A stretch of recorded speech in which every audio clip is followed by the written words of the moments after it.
नमस्कार दोस्तों, आज की इस वीडियो में हम सीखेंगे प्रायिकता यानी कि प्रोबेबिलिटी। दोस्तों ये कक्षा 11 का चैप्टर दोस्तों ज़्यादातर कक्षा 10 में 12 में यानी प्रत्येक क्लास में पूछ लिया जाता है और कॉम्पिटिटिव एग्जाम्स में भी पूछ लिया जाता है। तो दोस्तों ये सबसे महत्वपूर्ण चैप्टर है। आज हम इसके भूमिका यानी इंट्रोडक्शन को पढ़ाएंगे। तो दोस्तों प्रायिकता किसे कहते हैं?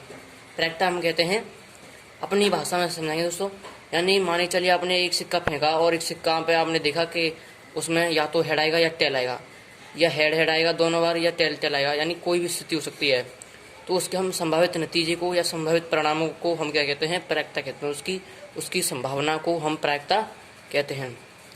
और उसके पढ़ने के सिद्धांत को ही प्रायिकता के सिद्धांत को ही हम पुरातन का सिद्धांत कहते हैं, यानी क्लासिकल थ्योरी ऑफ प्रोबेबिलिटी कहते हैं। अब दोस्तों आगे बढ़ते हैं। प्रायिकता को परीक्षणों पर या उसके आंकड़ों पर व्यक्त करना। किस पर? आंकड़ों पर व्यक्त करना ही हमारा प्रायिकता का सांख्यिकीय दृष्टिकोण कहलाता है।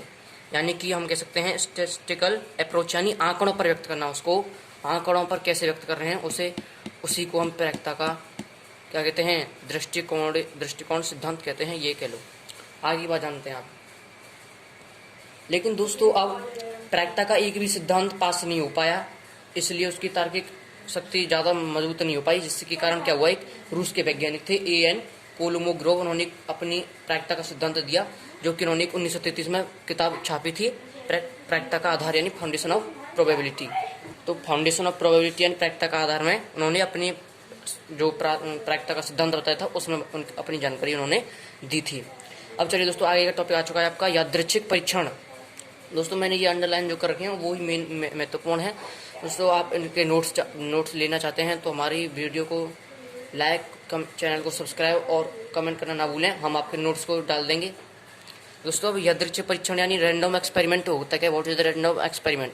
तो यादृच्छिक परीक्षण कहते हैं, मानी चलिए हमने सिक्के को छाला, अब उस पर या तो चित्त आ सकता है यानी टेल आ सकता है, या हेड आ सकता है यानी पट आ सकता है। तो उसे हम फिक्स नहीं बता सकते, उसे हम निश्चित नहीं कर सकते क्या आ सकता है।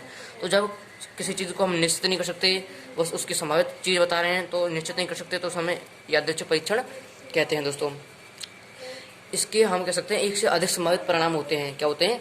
यानी कि इसके एक से अधिक संभावित परिणाम या संभावित नतीजे हो सकते हैं दोस्तों, ठीक है। उसके हम कन्फर्म नहीं बता सकते कि यही है वो। आगे बढ़ते हैं दोस्तों। अब देखेंगे हम आउटकम एंड सैंपल स्पेस, यानी कि हम कह सकते हैं दोस्तों हम कह सकते हैं किसी परीक्षण के संभावित नतीजे कि हमने संभावित नतीजे मानी चलिए हमने निकाला कि या तो हो सकता है हेड हो या टेल हो सकता है, या हेड टेल हो सकता है, या हेड हो सकता है, या टेल हो सकता है। तो उसके संभावित नतीजे हैं, हमने बताया कि ये हो सकता है, ये इसके संभावित नतीजे हैं। तो उन संभावित नतीजों को हम क्या कहते हैं? उसका रिजल्ट यानी उसका परिणाम कहते हैं। आगे की बात देखेंगे।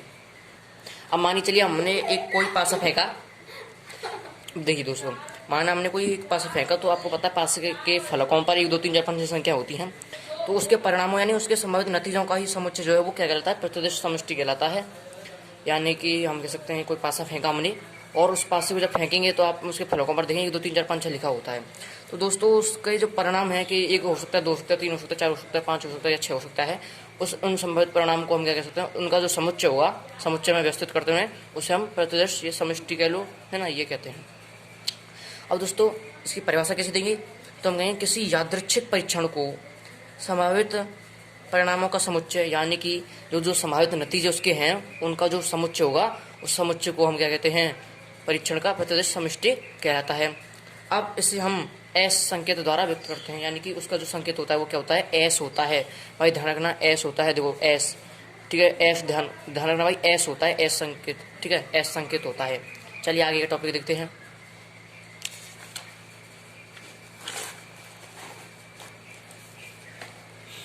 अब देखेंगे हम दोस्तों कि प्रतिदर्श बिंदु क्या होता है। तो हम कहेंगे प्रतिदर्श समष्टि का प्रत्येक अवयव एक बिंदु कहलाता है। मान के चलिए हम पहले ये देखेंगे कि प्रतिदर्श अवयव क्या होता है। देखिए हमने अभी देखा ये समुच्चय के बारे में हमने पढ़ा। तो ये जो समुच्चय में सभी ये जो 1 2 3 4 5 है, ये जो 1 2 3 4 5 6 लिखी हुई हैं, ये अलग अलग संख्याएं सभी क्या हैं?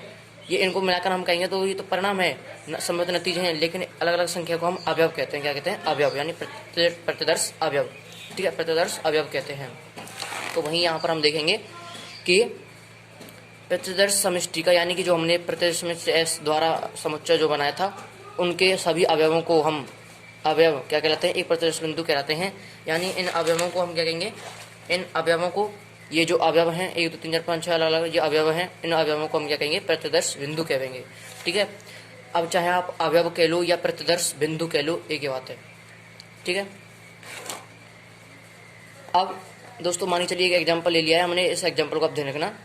मानिए चलिए 2 सिक्के हैं, एक 1 रुपये का है और एक 2 रुपये का, उनको अच्छा लगा है एक बार, कितनी बार अच्छा लगा है, एक बार अच्छा लगा है, तो उसकी प्रतिदर्श समष्टि याद कीजिए।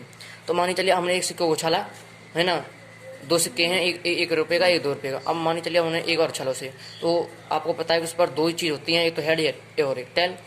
अब हो सकता है या तो वो हेड हो या टेल हो, तो हम कह सकते हैं या तो टेल हेड होगा या हेड टेल होगा, या वो टेल टेल होगा या हेड होगा। अब इनको हम समुच्चय में व्यवस्थित कर देंगे, एस बराबर समुच्चय में ऐसे व्यवस्थित कर दिया, H H T T H T T. तो इस समुच्चय को हम इसका प्रतिदर्श समष्टि कहेंगे, और ये इसके जो अवयव हैं इन अवयवों को प्रतिदर्श बिंदु भी कहेंगे। ये संभावित नतीजे, इनको संभावित नतीजों को परिणाम कहेंगे। तो दोस्तों कैसे लगी ये वीडियो, अगली वीडियो में हम दोस्तों पार्ट 2 में इसकी पूरी फुल एक्सरसाइज 16.1 को क्लियर कराएंगे दोस्तों। तो दोस्तों आपको कैसे लगी ये वीडियो, हमारे चैनल को लाइक शेयर एंड सब्सक्राइब करें। धन्यवाद।